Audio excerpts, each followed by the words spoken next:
अस्सलाम वालेकुम, कैसे हैं आप सब लोग। Welcome back to my channel. तो आज की जो वीडियो है वो मैं आपके साथ डिस्कस करूंगी कि मैंने अपना ऑनलाइन बिज़नेस जो है वो किस तरीके से स्टार्ट किया, घर बैठ के मैं किस तरीके से मुझे परमिशन मिली वगैरह वगैरह। अब समझ नहीं आ रहा था कि आपसे बात भी करना है और कुछ वीडियो में भी दिखाना है। तो यहाँ पे मैं आपके साथ अपने कुछ ज्वेलरी ऑर्गेनाइजर्स जो हैं वो शो करूँगी, वो शेयर करूँगी कि किस तरीके से आप ज्वेलरी वगैरह को रख सकते हो। और सेकंड ये कि कुछ भी क्लिप्स जो हैं वो मैं ऐड ऑन कर दूँगी ताकि मैं आप लोगों से बात भी करती रहूँ और ये सब भी आपके सामने आता रहे। तो स्टार्ट करते हैं यहाँ से। 2 साल से मैं वर्क कर रही हूँ। 2 साल पहले फ़ेसबुक को ब्राउज़ कर रही थी, सामने मेरी एकदम से नज़र पड़ी, एक लेडी जो है वो पैचेस सेल आउट कर रही थी, तो उनके लाइव सेशन कर रही थी।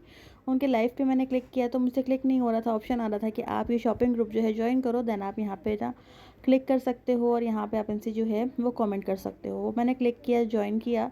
उसके बाद फिर मुझे पता चला कि किस तरीके से जो है ऑनलाइन शॉपिंग सेशंस के थ्रू की जाती है, कैसे डन किया जाता है, कैसे डिटेल्स क्या होती हैं, डीसी क्या होती है, एडवांस पेमेंट क्या होती है, सीओडी क्या होता है, ये सब मैंने सीख लिया। होते होते कोई 1 डेढ़ साल तक ऑनलाइन शॉपिंग करती रही। कुछ पार्सल्स तो मेरे उसके बाद से ज़िंदगी आसान हो गई थी मेरी बिल्कुल, क्योंकि हस्बैंड के पास मेरे हमेशा से टाइम नहीं होता। बहुत रेयरली हम लोग शॉपिंग पे निकलते थे, महीने में एक दफ़ा, 6 महीने में एक दफ़ा, कुछ टाइम ऐसा भी होता था। तो ये हो गया था जो चाहिए बस आपके डोर स्टेप पे आके आपको मिल जाता है, बस आपको पैसे देना है। अपनी पसंद से आप चीज़ सेलेक्ट करो। तो कुछ मज़ा भी बड़ा आने लगा था, मुझे एडिक्ट हो गई थी मैं, दिन रात जो है ये देखती रहती थी सेशंस को। और कुछ जो है पार्सल्स हस्बैंड को बता के मंगाती थी, कुछ उनसे छुपा के मंगा लेती थी, क्योंकि आप सबको पता है कि हम लेडीज़ के पास अलग से एक सेविंग्स होती है जो हम अपने ऊपर अलग से खर्च कर सकते हैं, हस्बैंड को उसका पता नहीं होता। तो ये हो गई शॉपिंग कैसे की। ऐसे ही शॉपिंग करते करते मुझे मिल गई नौशीन तारिक। उनसे मैं कपड़े ख़रीदती थी, मुझे कपड़े जमा करने ख़रीदने का बहुत शौक़ है। तो बस मैंने कपड़े ख़रीदना शुरू किया उनसे, होते होते उनसे मेरी अच्छी खासी दोस्ती भी हो गई। 2 साल का अरसा ऐसे गुजर गया। वो देखते देखते सेशन मुझे ख़्याल आया कि क्यों ना मैं भी इस तरीके से चीज़ें सेल करूँ। मुझे बड़ा अच्छा लगता था कि भाई लोग वेट कर रहे हैं नौशीन के रिप्लाई का। तो फिर मेरी हिम्मत बढ़ी, मैंने फिर बात की अपने घर में। सबसे पहले मैं अपने छोटे भाई से डिस्कस किया। पहले मेरी उसकी अच्छी खासी बातचीत थी, शादी के बाद तो फिर टाइम नहीं मिलता इतना। तो उसने मुझे बोला तुम क्या सेल करोगी, छोड़ो, तुम्हारे काम का नहीं है। फिर मैंने अपने हस्बैंड से डिस्कस किया तो हस्बैंड ने भी मुझे मना कर दिया कि घर संभालो, किन फिजूल चक्करों में पड़ रही हो। क्योंकि पहले से सब मुझसे नाराज़ रहते थे कि हर दूसरे दिन कोई ना कोई पार्सल आया हुआ है, राइडर घर पे आ रहा है, गैर मर्द हैं और एड्रेस वगैरह जो है घर का जा रहा है बाहर। कभी अच्छे लोग होते हैं, कभी बुरे। नॉर्मली एक घरों में जिस तरीके से एक औरतों को रखा जाता है, क्योंकि हमारे घर में मोस्टली, मेरे घर में मेरे हस्बैंड मुझे कोई काम इतना ऐसा करने नहीं देते, बहुत केयरफुली रखते हैं। आना जाना भी, कभी आज तक मैं कभी अपने घर में सब्ज़ी लेने भी नहीं निकली थी। और आज मुझे अच्छा लगता है कि मैं अपना एक बिज़नेस रन कर रही हूँ, मुझे बहुत मज़ा आता है। ऐसा लगता है कि मैं भी कुछ कर सकती हूँ, मेरी ज़िंदगी भी कारआमद है। तो हुआ कुछ यूँ कि मुझे सब ने मना कर दिया, मैं काफ़ी डिसहार्टेड हो गई। अब मुझे पता भी नहीं था how to dispatch parcel, courier कौन सी, कोरियर क्या है, सर्विस कैसे यूज़ करते हैं, सीओडी पे पार्सल कैसे भेजना है। मेरे पास कोई कॉन्टैक्ट्स वगैरह तो थे नहीं। एक नॉर्मल सी और हाउस वाइफ थी, और इतनी ज़्यादा नॉर्मल थी, मतलब जो औरत सब्ज़ी लेने अकेली नहीं जा सकती, जो मार्केट में पीको कराने अकेली नहीं जा सकती, मैं वो थी। अब तो खैर मैं अकेली चली जाती हूँ अपनी अम्मी के घर तक। तो हुआ फिर कुछ यूँ कि मैंने नौशीन से डिस्कस किया। मैंने बोला घर में मैं अगर आपसे कपड़े लेके आगे सेल करूँ तो आपको बुरा तो नहीं लगेगा। उन्होंने बोला नहीं, मुझे बिल्कुल बुरा नहीं लगेगा।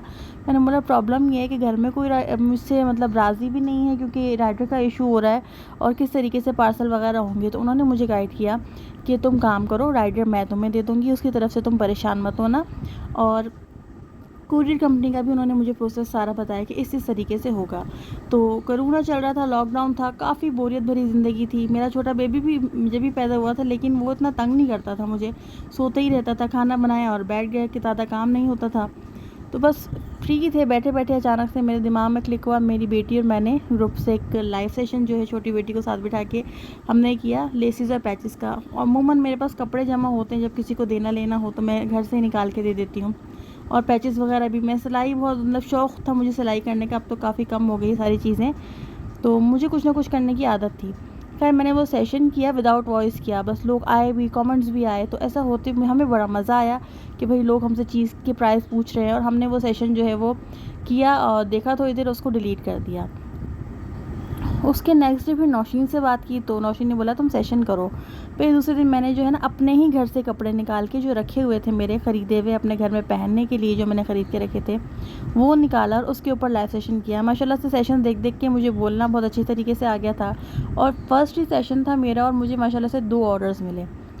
तो मैं बड़ी एक्साइटेड हो गई। फिर जब रात में मेरे हस्बैंड घर आए तो मैंने बोला देखो मुझे इस तरीके से ऑर्डर्स मिले हैं, प्लीज़ मुझे ये डिलीवर करवाने दो। और कराची के ही ऑर्डर्स थे, मेरा नसीब। तो नौशीन ने मुझे राइडर का बोला तो था, लेकिन राइडर मुझे ना उस टाइम अवेलेबल नहीं था। फिर हुआ कुछ यूँ कि मैंने अपने बड़े भाई की बड़ी मिन्नत समाजत की। उसका दिल बहुत अच्छा है माशाल्लाह से, वो फटाफट मान जाता है।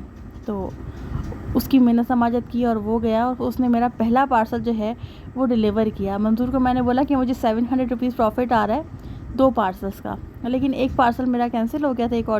एक ऑर्डर मिला था उसमें मुझे जस्ट 50 रुपीज़ का प्रॉफिट आ रहा था। मैंने बोला कोई मसला नहीं है, बस मेरा पार्सल किसी तरीके से डिलीवर हो। वो पार्सल डिलीवर हुआ।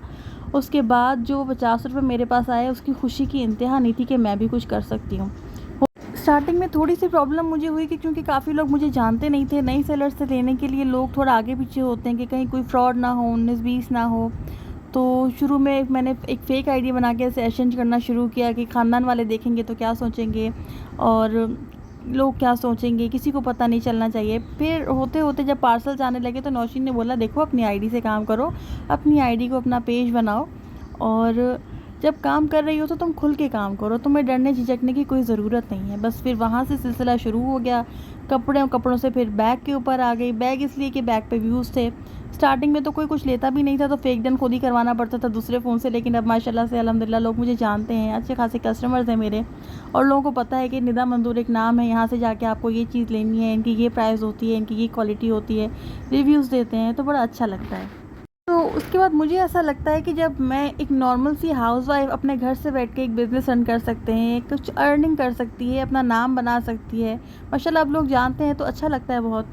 तो कोई भी औरत घर से बैठ के काम कर सकती है और बहुत इजी है ये काम। मतलब आप घर से बैठ के करो, हर काम में मेहनत ज़रूर होती है लेकिन उसका सिला भी मिलता है। अगर अब मैं कुछ अपने बच्चों के लिए ख़रीदती हूँ अपनी अर्निंग से या अपने लिए ख़रीदती हूँ, बेशक हम अब अपने हस्बैंड्स के बराबर जो है अर्निंग नहीं कर सकते, तो आटे में नमक बराबर भी करके जो खुशी हासिल होती है ना, तो ऐसे लगता है कि ज़िंदगी कारआमद है, हम भी कुछ कर सकते हैं। तो ये थी मेरी अब तक की वीडियो। अच्छी लगी हो तो लाइक शेयर सब्सक्राइब कीजिए। मैं